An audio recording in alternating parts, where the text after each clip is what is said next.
Salut! Bon alors aujourd'hui j'avais envie de vous faire une vidéo un petit peu différente. Je sais pas le nombre de fois où les youtubeurs disent ça, mais le truc c'est qu'on le pense vraiment. Alors dans cette vidéo quand je vous parle de marques qui se moquent de nous, c'est tout simplement parce que ce sont des marques qui coûtent cher, qui nous vendent de la qualité, qui font de la publicité pour nous dire regardez nos produits sont vachement bien, on vous les vend cher parce que justement c'est vachement bien et on appuie sur le fait que, vous comprenez, on a une marque de renommée etc. etc. Mais quand on commence à regarder on se rend compte que c'est fabriqué en Chine. Je trouve ça extrêmement triste que des articles qui coûtent par exemple 500 € ne soient pas fabriqués chez nous. Alors il y a une chose aussi que je voudrais dire, c'est que souvent dans l'inconscient collectif, tout ce qui est made in China, c'est forcément bas de gamme, mauvaise qualité. C'est une image que la Chine se trimballe, mais c'est pas forcément tout le temps vrai. Je pense qu'il peut y avoir un très gros débat là-dessus, je vous attends parce que j'ai eu tellement droit à des remarques à ce sujet que je me suis dit que ça valait vraiment la peine qu'on en parle aujourd'hui. Donc aujourd'hui, ce que j'avais envie de faire, c'était de vous dire voilà. En fait, en tant que consommatrice, je me suis dit par moment, tiens, je vais essayer de faire différemment en consommant des marques françaises ou des marques européennes. Et j'ai eu la mauvaise surprise pour l'une d'entre elles, d'ailleurs c'est la première dont je vais vous parler, qui est la marque française Obad, de découvrir après coup qu'elle n'était pas fabriquée en France. L'erreur que j'ai commise, c'est tout simplement de rester sur une publicité qui était relativement ancienne, avec donc un savoir-faire français. Sauf qu'en réalité, c'est pas fabriqué en France. Je viens de mettre mes petites lunettes et on va regarder ensemble en fait certains articles que je voulais vous montrer. Selon nos estimations confirmées par les directeurs des principales manufactures de lingerie interrogées par la FIMIF, la fabrication française représente aujourd'hui moins de 0,5% des ventes en valeur et 0,20% en volume. Moins d'un article acheté sur 500 est de confection tricolore. Après une intense vague de délocalisation ces 30 dernières années, le Jabi, Obad, Chantel, peu d'ateliers ont continué de faire le pari du Made in France. Et ensuite, on nous explique, les licenciements réalisés en 2009 par Obad et faisant suite à la délocalisation de sa production en Tunisie ne se sont pas avérés justifiés puisqu'en mars 2013, 66 anciens salariés ont obtenu des dommages et intérêts pour avoir été licenciés sans motif économique.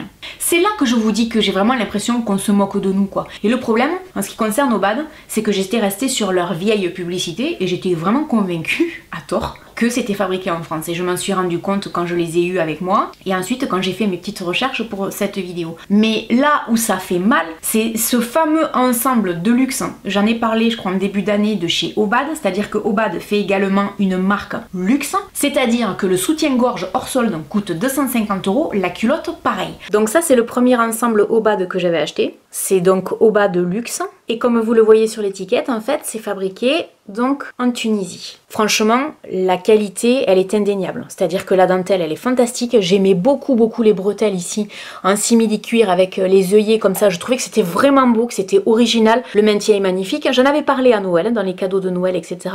J'aime beaucoup et je suis très heureuse de l'avoir acheté. Cet ensemble, si je l'avais pas acheté pendant les soldes, m'aurait coûté 500 €. Je pense que 500 € c'est énorme pour un ensemble en lingerie, on est d'accord. Je peux concevoir qu'on ait une partie de la lingerie qui soit pas fabriquée en France, mais par contre quand on a une gamme de luxe vendue aussi cher que ça, non, pour moi ce n'est pas concevable. Je viens de pousser mon petit coup de gueule, sachez que j'ai racheté cet été un autre ensemble dans la gamme au bas de luxe, mais cette fois-ci l'ensemble n'était pas du tout à 500 €. J'ai acheté l'ensemble pour moins de 100 €. Maintenant pour moi, il est bien évident que j'ai fait une folie une fois sur un ensemble qui coûtait à la base extrêmement cher, je ne recommencerai pas. C'est-à-dire que pour moi, Obad à l'heure actuelle, ce sera 100 € maximum sur un ensemble soldé et je n'irai pas au-delà. Je veux bien qu'on me prenne pour un jambon, mais le jambon à un moment donné, c'est bon quoi. Pour les gens qui regardent cette vidéo et qui m'entendent un petit peu râler et pousser un coup de gueule, vous allez vous dire mais Laurette, tu le sais, pourquoi tu continues de leur donner ton argent?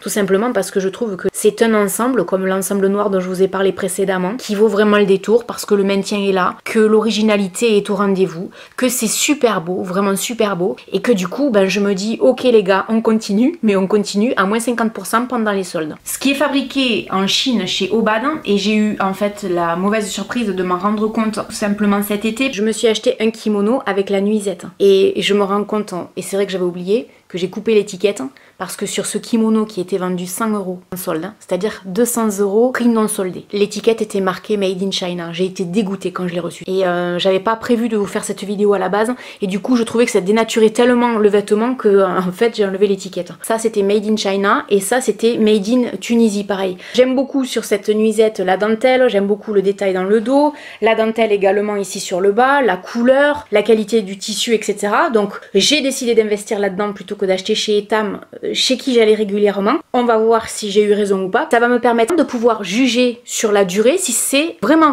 de la qualité ou pas. Parce que finalement Obad ou Etam c'est fabriqué en Chine et Etam c'est quand même beaucoup moins cher. Et ça je vous le dirai en vidéo, vous pouvez compter sur moi. Et c'est vrai que quand on voit un kimono qui est fabriqué en Chine, quand on voit le prix de départ 200 €, moi j'ai envie de dire à Obad, les gars, au bout d'un moment faut arrêter quoi. Vous vous rendez compte qu'un ensemble qui coûte 500 €, la marque Obad n'est pas fichue de la faire fabriquer en France, cette lingerie. Non mais sérieusement. Alors le client il fait quoi? Je fais quoi? J'arrête de consommer Obad, marque française qui fabrique à l'étranger, tout simplement parce qu'elle ne fabrique plus en France?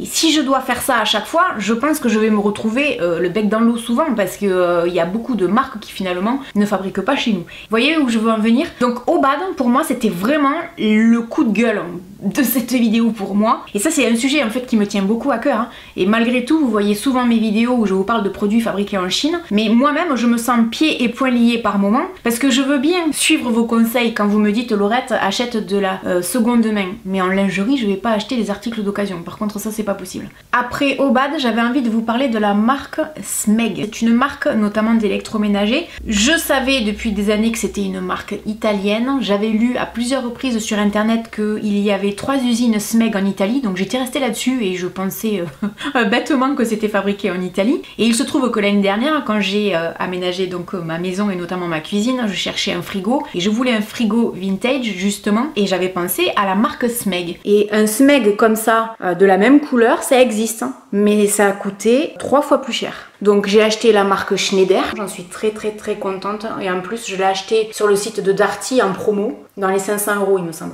Donc c'était limite 4 fois moins cher pour un produit qui est fabriqué en Chine également. Alors 2000 € un frigo c'est excessivement cher, on peut avoir des frigos américains à ce prix là beaucoup plus grands et je vous parle de ça notamment parce que j'ai décidé de m'acheter un grille-pain il n'y a pas très longtemps. Tout ce qui est électroménager de chez Smeg me faisait de l'œil, en tout cas le design, les couleurs etc c'était plutôt sympa et je m'étais pas vraiment posé la question en fait pour le petit électroménager, je pensais que c'était fait en Italie et quand je l'ai reçu, patatras.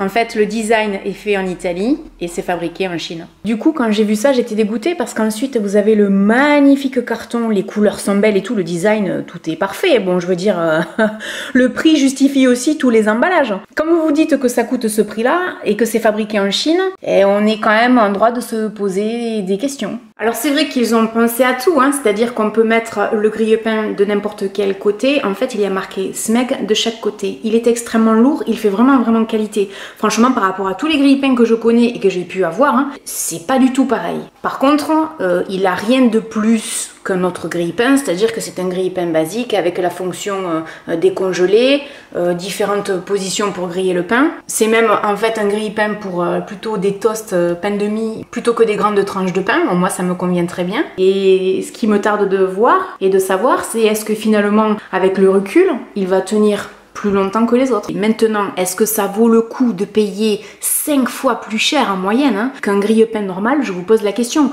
Parce que jusqu'à maintenant, j'avais un grille-pain, il me semble que je l'avais payé 30 €. Là, en l'occurrence, c'est 5 fois plus cher. Alors que la garantie, en fait, est exactement la même, c'est-à-dire 2 ans. C'est également des articles qui ont l'air d'être de qualité parce que vraiment, les avis sur internet étaient, pour la plupart d'entre eux, relativement élogieux. Mais la question est toujours la même, en fait. Pour un appareil électroménager qui sera garanti la même chose, qui est fabriqué au même endroit que plein d'autres marques, même si c'est vrai que la qualité a l'air supérieure, le grille-pain reste un grille-pain, je veux dire, il fait rien d'extraordinaire, hein, je veux dire, il vous prépare pas le repas le midi et le soir. Je regrette pas mon achat pour autant, hein, je suis très contente là aussi. Je regarde beaucoup en bas parce qu'en fait j'ai le carton encore devant moi. Mais c'est vrai que là je me suis posé la même question. Est-ce que tous les points positifs que j'ai annoncés valent vraiment le prix? Je ne sais pas. S'il y en a parmi vous qui ont de l'électroménager de cette marque, dites-moi dans les commentaires ce que vous en pensez. Autre marque dont je voulais vous parler, c'est la marque Karl Lagerfeld. Alors c'est une marque que j'aime beaucoup, évidemment c'est pas Karl Lagerfeld qui fait les collections, mais de toute façon bien avant qu'il décède, ce n'était que son nom en fait. Hein.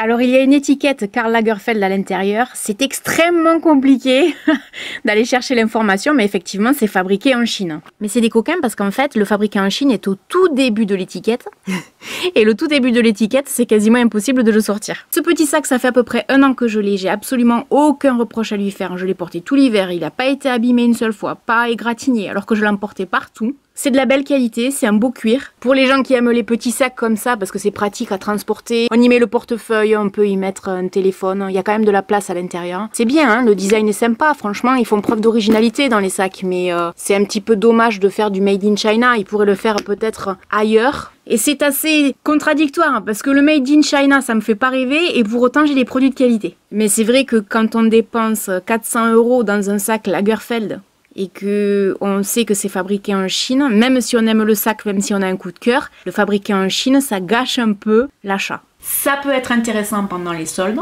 Il y a régulièrement du moins 40, moins 50%. Maintenant, Lagerfeld, ce que je voulais vous dire, c'est que c'est la seule marque, et Dieu sait que je passe du temps sur les sites, c'est les seuls qui indiquent fabriqué en Chine sur le site. Ça, par contre, j'ai trouvé que c'était très bien. Les autres ne l'indiquent pas. Il faut vraiment fouiller. Même quand vous allez dans la partie à propos, que vous cherchez, on a du mal à trouver. Donc on peut apprécier la transparence, en tout cas, de la marque. Parce qu'il y en a très peu qui jouent le jeu là-dessus.